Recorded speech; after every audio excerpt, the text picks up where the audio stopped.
And good day. Oh, here we are, last video of the second summer session. Hopefully you found the course interesting, intriguing. I know some of you have been frustrated with meeting deadlines or with my inflexibility in terms of accepting late assignments. This being an intro class and going back to the very beginning, what we're trying to do is get you ready for college, which means deadlines are important. Keeping track of your schedule. Remember, we talked about time management and different things. One of the challenges I always have is being a hypocrite, is to say one thing and then do another. So I try to do what I say I'm going to do and hold you accountable to the same thing. I know that can be frustrating, but in the long run, it does pay dividends. So you have to look beyond this course. And I do realize that that is frustrating, but nonetheless, it is an important lesson to learn. The more we enable behaviors that are not going to be beneficial to you, the less we're doing our job or our task here. And so, please, please, please try to whittle off the procrastination going forward and get things done, check them off your list, and move on. And you'll find life is a lot less stressful and a lot more productive. Anyway, we're going to go over this review. We have some sample questions at the end here that will hopefully get you ready. Again, remember there is a discussion thread that is open through the end of the course, which I think I defined as Friday evening, the exact date and time. I know it's Friday because it is the end of the week. Now, we typically have gone Monday through Thursday, but for this purpose, a little flexibility, you can obviously finish on Thursday. But if you're pushed a little bit and need to go into Friday, we do allow some blending into that last day. I will then this weekend get together and post a video on the final calculations in terms of the final exam as well as the final calculations for the course. So watch for that. That'll go up probably sometime Saturday. I'm in at Temple on Friday. I'm moving offices. We're getting another advisor, and with my um, no longer being the undergraduate program director, I don't need the office that I'm currently in. It will be sad. It's the only office I've been in up there since we moved up from the first floor to the second floor. But it has a certain personal feel for me. But it doesn't really matter. So I'll be back the hallway there near Dr. Garris. I don't know the exact office number, but if you're around there, look me up, say hi. But anyway, let's get on with this. I know you don't want to hear me ramble. So, here we go. Okay. So what is on the exam? Here are the topics. As you know, I mentioned that anything from the first half of the test of the course, things like time management, um, bio, motor behavior, uh, sports psych, sports soc, feet, pedagogy, if you will. Those things are not on the second half. You will notice down here that grammar is on the first half and the second half because that never goes out of style. It never goes out of importance. And so there will be some on that. But the topic areas that we covered were biomechanics, exercise physiology, exercise science and wellness, athletic training, philosophy, chiropractic medicine, physical therapy, the grammar. We had a presentation by Dr. Park on his research. I just have, I think, two very basic, broad type of questions relevant to his presentation on the test. So it's not very much, but if I didn't list it, it would be unfair. Uh, I have, I think, one history question. It was just there at the end.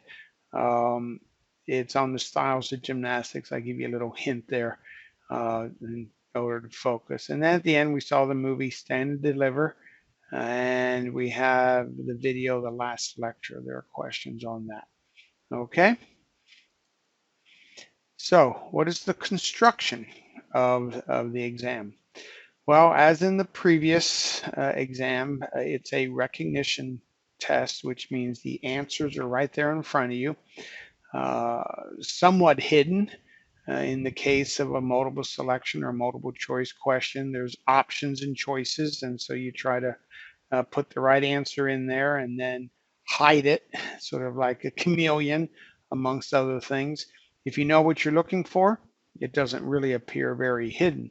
But if you're not sure what you're looking for, then it gets a little trickier. So anyway, there's 39 multiple selection on the various topics that you saw listed just previously.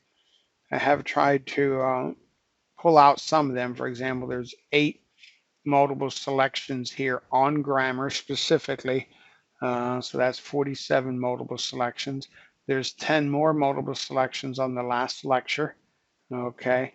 And then there's also some true and false, 3 on the movie Stand and Deliver, and then 10 on those same varied topics, biomechanics, exercise, phys, and athletic training, chiropractic, PT, and the like. Okay. If you add these all up, hopefully it comes to 70 questions. And so I think that's the same as the midterm. What do you need to know about the test? Well, again, it is very similar to the midterm. So it is online. We recommend that you find a secure, reliable internet connection. We did pretty well with the midterm. A couple people did get kicked off because they went wireless. Uh, I can't make you do it, but if you want a stress-free exam, or as stress-free as it can get, the hardware you're using should not be part of it. If you're near a campus, Ambler, Harrisburg, main campus, health science campus, Tokyo, wherever, I highly recommend you go on a campus computer. Short of that, go to a local community college, go on a direct connect. If you're direct connected at home, although most people aren't, that's good. If you have to go wireless, bless it before you start, and hopefully it'll be fine. The tests will be live for 24 hours, starting on Thursday morning at 7 a.m. and stay live until Friday morning at 7 a.m. You'll have 15 minutes to take it. And again, as in the midterm, uh, don't expect to get finished. Some people got pretty darn close. So they're either very fast readers, they really knew the material, they were just zipping through it, must have had a really fast internet connection. But no one did finish. And so it did what it's supposed to do, that sort of combination of how much do you know and how well do you know it, and can you just zip through something. There's a benefit in life to being able to do well and do it quickly.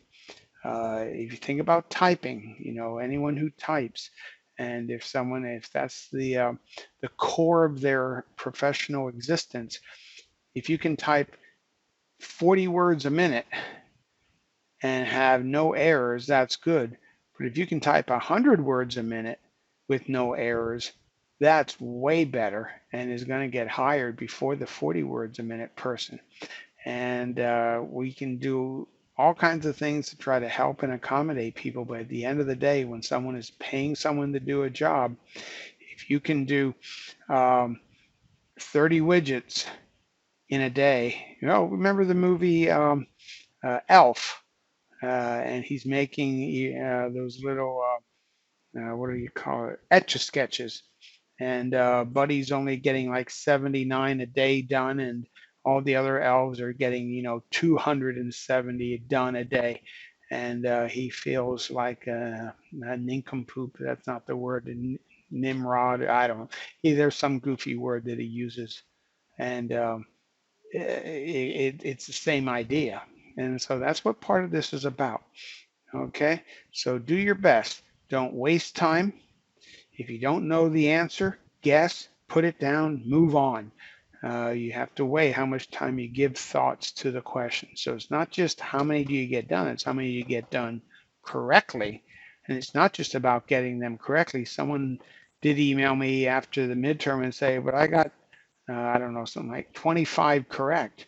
Yeah, well, some people got 55 correct. And so you may not have gotten any wrong, but you only got 25 correct the end of the day, 25 Etch-a-Sketches and someone else got 55 Etch-a-Sketches. So anyway, don't worry about that, but you do need to know how the test proceeds. Okay.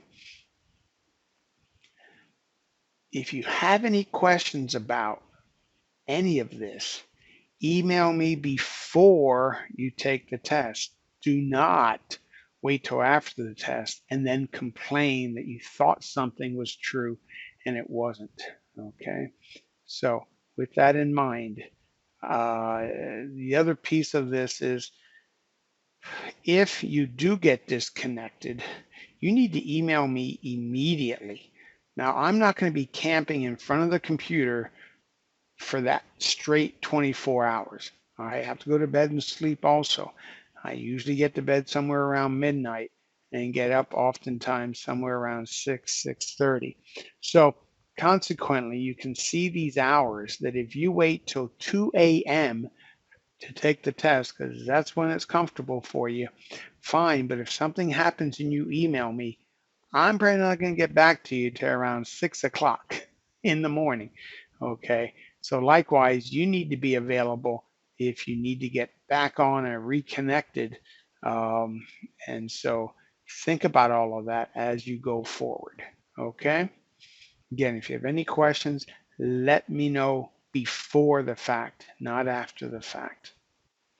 Let's look at some practice questions. This will be a biomechanics question, and this was something that was covered in the video. Which of the following represents the least external torque force?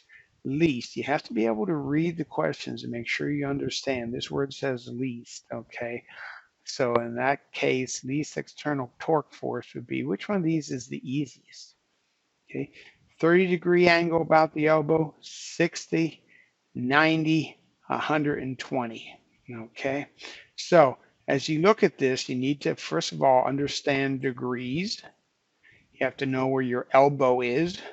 Okay, so if let's see if I can show you this. If I let me move here. Let's see. Look at my picture here. Okay, if I have a 90-degree at my elbow, okay, 90-degree, it may not be exactly, it's pretty darn close, okay, and if you use that as a starting point, and then you say 60 degrees about the elbow, that would be coming in 30, 90 minus 30.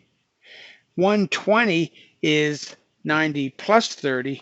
So the 60 and the 120 are technically the same in terms of degrees off of that 90. Okay, so you can almost eliminate 2 and 4 right off the bat because they're technically the same. So then the question becomes, what am I looking for here? Were you looking for the shortest moment arm? Obviously, 0 degrees would be the longest. 90 is in the middle. That's why I sort of started there, okay, because you've split your arm basically in half. 60 and 120 make it sort of the same. And then you, in terms of torque, and then 30, though, is really short. And consequently, if you're thinking about holding something in here, the closer you can get it to your body, the better. And so the answer here would be 30.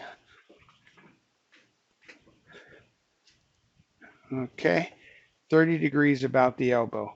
That would be the easiest because it's closest to your body. Okay, let's look at another question. Which of the following would most interest an exercise physiologist?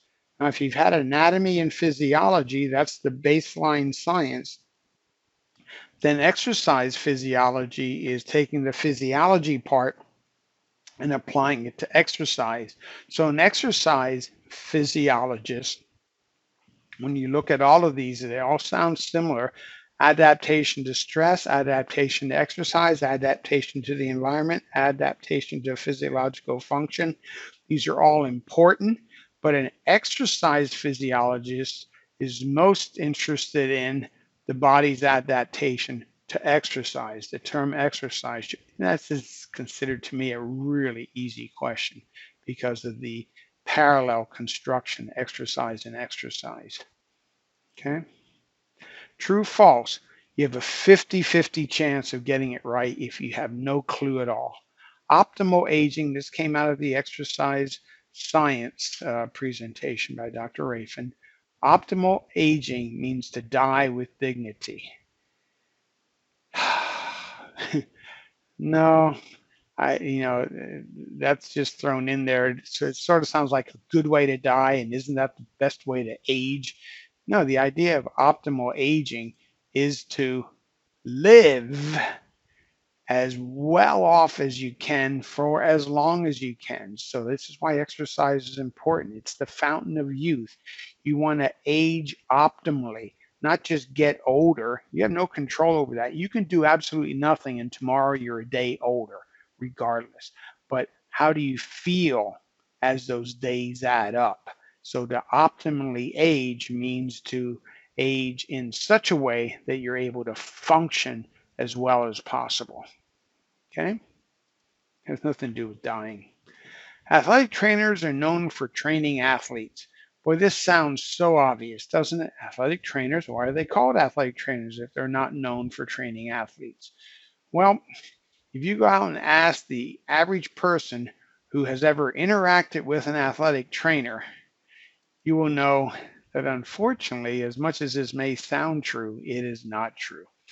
While athletic trainers like to train athletes, most people going into the athletic performance enhancement area of our field of kinesiology usually go into exercise and sports science and become strength and conditioning coaches. Athletic trainers, unfortunately, end up dealing mostly with injuries and either um, taping them, rehabilitating them. They'd love to work more with coaches to prevent injury by training, but unfortunately, they're so consumed by treating and taping and reconditioning that they don't get around that much to actually training athletes. They like to, and they certainly can, but they oftentimes don't do that much of it. And likewise, they're certainly not known for it. This is probably one of the trickiest questions that I will show you. Which of the following is a prerequisite for admission in the Temple's PT school? Now, Dr. Karp did put up a slide and talk about this. However, it's also what causes the problems with this question is the difference between the question, reading it carefully, admission to the Temple's PT school, and what the typical student takes in most pre-PT programs. Okay, and so when you compare those two examples, that's what causes the trick to this question. So the answer is one biology course. However, you're required to take 2 biology courses in the pre-health profession concentration because we're not preparing you for just Temple's PT school. People in that program go to PA school, go to medical school, go to PT schools that require 2 biology courses. And so we try to keep it generically as broad as possible to bio, to chem, to physics. But the question was admission to Temple's PT school. And the reason you should know that is because Dr. Karp went over it. Okay. And so that's where the trick comes in. So again, as you go through these, make sure you take time to read the question so you know what you're answering. And again, I know that's been a challenge for some people on assignments, knowing when things were due or reading that stuff correctly. So anyway, please, please, please do read carefully. Determining right from wrong is answered by one's axiology. Well, we covered the four branches of philosophy: metaphysics, what is your reality; epistemology, how you come to know that reality; axiology, how you ought to act on that reality, or right from wrong, how you use it; and aesthetics, or what is beautiful in terms of your reality. Okay? And so determining right from wrong is answered by one's axiology. This is a pretty easy and straightforward question. It's true because it's exactly what it means. It's as definitional as you can get. Okay, so hopefully some of these questions will have helped spur you into preparing for the exam. Again, it goes live at 7 a.m. and we'll go down at 7 a.m. on Friday. If I remember, we had 3 people who totally missed the midterm. That is not a good way to succeed. Whenever someone misses something, I seem to get these emails saying, "Oh, but can't I?" And it's like the minute I make an exception for one thing for one person, basically then that means I have to do it for all, and I can't go there. I know this makes me seem cruel, mean, inhumane, horrible, but at the end of the day, as I explained at the very beginning, I try to be clear. I put things in writing. They're posted up there for you to see. You've got to do them. It is that simple. Okay. Uh, so please make it work for you. Okay. I wish you all the best. Good luck with this. Don't forget to finish your discussion boards, your homeworks, whatever's left, and get the test done.